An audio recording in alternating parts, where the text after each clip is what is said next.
Keith Aldridge. He is the CEO of Canterbury Village. Thank you for being with us here on the Oakland County MegaCast. Thank you. I appreciate it. I'm all about Halloween. So once they said it is the best display going, they said it beats Henry Ford. Tell us about your Halloween extravaganza out there at the village. Well, we appreciate those comments from people that it's better than the Henry Ford because obviously they set the standard for a lot of great family events and they're a great venue for Michigan families. There's no doubt about that. But ours is quite interactive, not only with actors, but our laser light show that we do. And we bought a ton of new props this year. And I do have to say, I might be a little biased. It is a pretty good attraction, and I wish I was 5 years old again. So, with that, walk us through what someone will see if they've never been out there. Well, so you walk into the village. We got it all spooked down. All of our lampposts are covered with corn stalks, and they look like pumpkins lit up. We taped them in orange tape. It's pretty neat. And then you walk in. The first station is three singing witches. They do a fantastic job. Ladies have beautiful voices. And then the kids walk through. There's Martians, there's Frankenstein, there's a 16-foot skeleton carrying a casket, which is really a great photo op. Then, obviously, like every haunted house or kids' haunted house, you have to have a clown section. And then you walk through the witches area. She's in a big cauldron. She's pretty creepy. And then, of course, everybody loves Yates Cider Mill Donuts. That's the next station, which is great. Their whole team is doing a fantastic job. And then you walk down Canterbury Main Street. We got our spooky carousel going on, our graveyard, or our zombie graveyard. Then you walk through the pirate stroll. The three pirates that we have acting every evening, they are fantastic, really, really funny, really engaging with the children and the families, I should say. And then you go to our scary train or haunted train. This gentleman is hilarious. He knows if the kids are a little older, he gives them a good scare. If the kids are a little younger, he lays off the scaring, but families walk away with their laughing. It's really, really good stuff. And then we go to our pumpkin area, which is a great photo op. And then we finish up with our graveyard stroll. We got flying, help me out, ghosts flying around the graveyard. It's just a really neat, fun attraction for kids. Okay, Keith, you're talking my language. Pirates, witches, ghost. I'm all in on this, but how do you try to plan something like this in the middle of a pandemic? Well, as you said, when you let in, it's 21 acres. You know, it's a big campus, much like the Henry Ford. We did limit ticket sales. So each day there's only limited tickets, so it's not a free for all. Everything's scheduled in half-hour sessions. Our team is doing temperature checks. We're making sure we're vigilant on everybody. Every family has to have mask on. Every actor has to have mask on, and of course, it's all outside, which is fantastic. About how long does it take to get through the entire event? Well, it's hard to say. Some kids walk fast, some kids walk slow. Some families take every photo session. I had a good friend check in on Saturday night. They checked in at about 6:45. They didn't finish the stroll until about 8:45. I saw them on our pub patio. Joined them for an adult beverage. Can I say that? I'm not sure. No, no, you could Um, say that because in the middle of a pandemic, adult beverages are needed. Yes, they are, and so that stroll took an hour with that family, but their young daughter had a great time. You know, she did all the stations, and so anywhere from a half hour to an hour depends. It depends what mom and dad are doing with the camera, I think. We're joined by Keith Aldridge. He is the CEO of Canterbury Village with us today on the Oakland County MegaCast. Keith, other than the Halloween Stroll, Canterbury Village has a lot going on there on a daily basis in normal times and during the pandemic. Can you tell us, other than the Halloween Stroll, what other programs or what other attractions may be going on currently at Canterbury Village? Well, that's correct. we're really changing our whole MO. I just purchased the property from my parents about a couple of months ago, and I want to turn Canterbury Village into the biggest and best weekend shopping experience in Michigan, and we have the grounds to do it. And so we have our open air markets every weekend, anywhere from 40 to 80 vendors. Obviously, with the weather getting a little chilly, we only have 40 vendors this holiday week or this weekend. But we've had access up to 80 vendors when the weather is nice.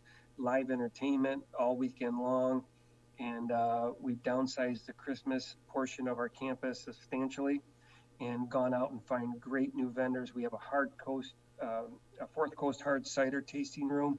We have new boutique clothing stores on site. We have a new farmers market store on site. We started our Michigan market in 2018. And unfortunately, in 2020, we haven't been able to do our huge food festivals like we did in 2019. But I think in 2021, if we get everything under control, if there's a vaccination, blah, blah, blah, we'll have our huge food festivals like Taco, Rib Fest, Seafood Fest. You're talking 30 to 50,000 people over a 3-day event, which is really a lot of fun and really concentrates on families. You see the strollers, you see the animals, the pets. I know the gentleman you just had on was quite interesting listening to what he does and the good work that his organization does with the animals. And Canterbury, we have dogs, strollers, and families. That's what we're all about. Ooh, I just got a new costume for my dog. So if I can bring my dog, she's in training right now, though, I will say that. So, Keith, I would imagine, though, you just mentioned that you just took this over from your parents. This is a tough time for retail and also bringing people together. People want to get out right now, but we're in the middle of a pandemic. Mm-hmm. How hard has this pandemic hit all of you? Because I know weddings were a big part of what you offered as well, and I would imagine that that's been scaled back because of the crisis. 100%. Obviously, yes. Our big restaurant, our 30,000 square foot building, is actually losing money right now. But thank God the shopping and the vendors and the tenants are doing well with our shopping. But you talk about shopping in general.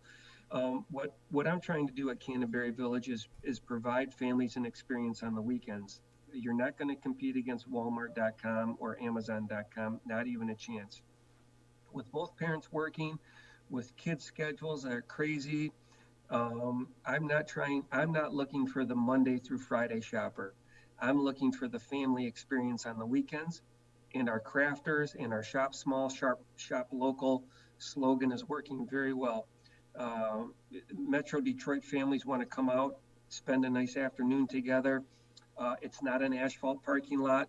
It's not commercialized.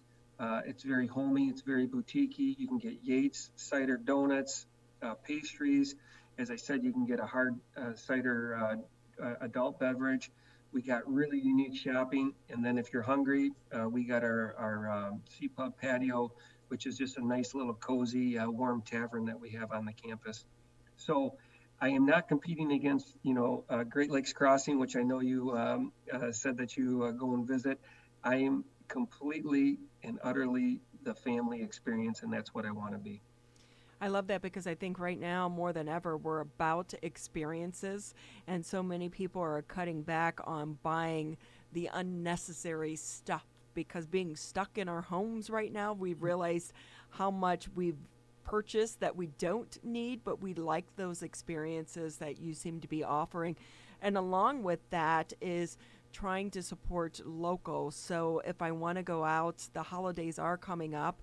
This is typically going into prime time for so many of the, shopping venues in the stores. And you mentioned it's about shopping local. What will we find there that maybe we won't find at one of the other big outlets? Well, it's just a lot of handmade stuff. Obviously you can buy a Yankee candle. There's nothing wrong with that, and it's a great company. But it's nice to buy from a local candle maker. We have a young lady that's been with us every weekend in our open air markets. I won't reveal her name, but she has a son that's not doing well, and she's got to pay medical bills. So she's out every weekend selling her candles, and she's doing a fantastic job. It's a great story. It's actually a really great story and a great family, and they're always there together. And it actually, I don't want to be sentimental or get choked up, but every time I walk by her booth, I know why she's here and what she's doing, and it just makes me really, really happy as a business owner that I'm providing a great venue for this lady to help pay some medical bills for our sick son. And then just stuff you don't really find at the malls. It's a lot of handcrafted stuff, a lot of unique stuff, and it's no different than other shopping, but it's all been open this year, so, or outside I should say. So it's been great to help the local people, because a lot of my crafters kept calling me and telling me they're not going to make it, they're not going to do this, they're not going to do that. And it's been a sense of relief that they could do it in an open air setting. Everybody felt very safe. I haven't heard of any problems from the health department or anything about Canterbury. So that's been very rewarding to myself, that we've provided something to make people feel normal in this crazy, crazy times that we're having. That's been so great that you've been able to provide that establishment for them to do that, because one thing that's come out of this crisis is the push to shop local and support our local businesses. And I hope that that continues from here on out. And like you said, it's for the people that you just described. These shops and being able to sell these goods, not only are you getting something that is Yeah. unique and not just more junk to clutter someone's house. Not that it's all junk, but we've all done that, where we've purged our houses and we buy people gifts just to buy them something. But I think if you can buy something with a story behind it, such as the person who made that craft, or why someone that you're supporting local, it means so much more. But I also wonder, we've had incredible weather this entire summer and this fall. What's going to happen when we go into these harsh winter months for you and so many of the vendors? Well, correct. We have had unbelievable weather. Knock on wood. Hopefully, we have a couple more weeks so the kids can enjoy trick or treating. But then, as I said, we have a 30,000 square foot building on our campus that it's sitting empty. And for those that know anything about big buildings, it's expensive to run. That thing eats a lot of utilities and a lot of money. So we're going to actually open up our banquet hall for vendor shopping starting the first week in November. It's going to be our holiday market. We're going to limit the amount of vendors. We had a lot more vendors last year on Black Friday inside. We're going to limit the amount of vendors, limit the amount of people in the building at any time. So it's going to be a great chance to stay out of the elements and help support local businesses. And we start that the first week in November, and all the information's on our Facebook page. Keith Aldridge with us. He is the CEO of Canterbury Village, joining us today on the Oakland County MegaCast. Keith, if somebody wants to visit Canterbury Village, wants to find more information about the vendors that are there, or work with you and work with your team over there to buy some of the goods from these vendors and maybe not be going directly to Canterbury Village for health reasons or other purposes, how can they best get in contact with you and with these vendors to make those purchases and still support great community organizations like yourself and community businesses like theirs? Yep. So you can just go to our website, and it's got all our shops on the website with all the individual store email addresses and cell phone numbers. And then, our Facebook page is a really great way to communicate with families. And then they can see what we're doing online. And if people don't want to come out and want something from, a specific store, I don't know how much they're shipping, but I'm sure that some of the stores would be willing to ship out their handmade products to a particular customer. And as we go into the holiday season, it's always great to be able to get those specialized gifts that actually mean something to people, instead of just the commercial gifts to wrap it up and throw something under the tree. Keith Aldridge with us. He's the CEO of Canterbury Village, with us on the Oakland County MegaCast. Quickly, Keith, if we could just kind of circle back to the Halloween Stroll You can tell that's on the top of my list. I have to get out there. I know it's in limited times, limited tickets. What are the dates left that are available, and how much are the tickets? And like, are there any days that are still available? This weekend we're completely sold out on Friday, Saturday, and Sunday, so that's not available. But we just launched next Thursday. We have some slots available for next Thursday. Next Friday's already sold out, and we were not going to open up on Halloween, but we have decided to open up on Halloween this year because I've heard a lot of communities aren't doing anything, so we're going to give little kids an experience. So we are going to open up on the 31st. So technically, really 2 days left. Next Thursday and then Saturday the 31st. And how much are the tickets? And they're $9.99. Okay. I'm sorry. As I'm talking to you, I'm like pulling up your website so I can go on and get two before they get sold out as we tell everyone about this great event. Like I said, I had someone tell me about how great of an event it was. They had so much fun. So it's good things that you guys are doing out there. And I wish you all the best of luck. I know these are tough times. Quickly, just a last question. If we go back into phase 3 and things have to shut down again, what will that mean for you and your business? Or are you just crossing your fingers and holding your breath that that doesn't happen? Correct. If that day it comes, then we'll have to come up with a new plan and figure out how to survive this pandemic. There's no doubt about it. And that's what we did with the open air markets this summer because we couldn't do our huge food festivals. So we will just adapt. And I think a lot of business owners have done that in Metro Detroit, or in Michigan, I should say. And unfortunately, some people aren't going to make it. And it's very upsetting to me. We have a local longtime restaurant here in Lake Orion that's going to close on the 30th, which I'm very, very upset about. Longtime staple of Lake Orion. And you're just going to have to adapt and change things around. So, but I'd rather not speculate on if we're going to get shut down again or not.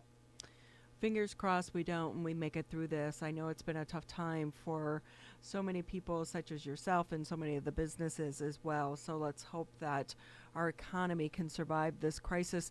Keith, just another minute or two with you here on the Oakland County MegaCast. Anything we didn't touch on that you want to let people know about?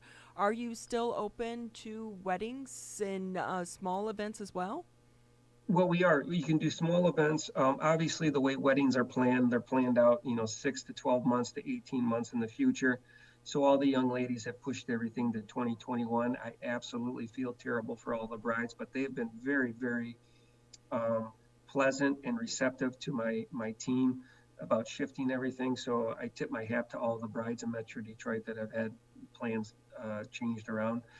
I can just imagine my 3 sisters or my wife going through this. It would be a real pain in the rear end. But no, we're going to do a big holiday experience this year for the first time ever. Met with my production team last night. We laid out all the houses and how we're going to do all the video mapping and the choreography.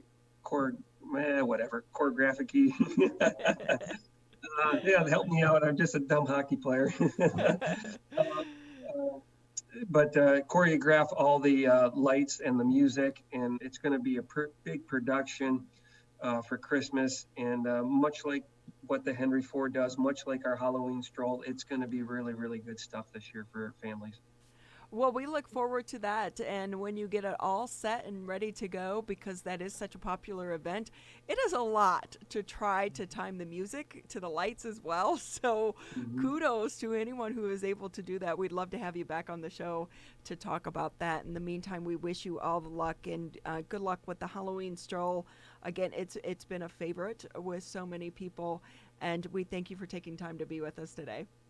No problem. Thank you. Have a good weekend.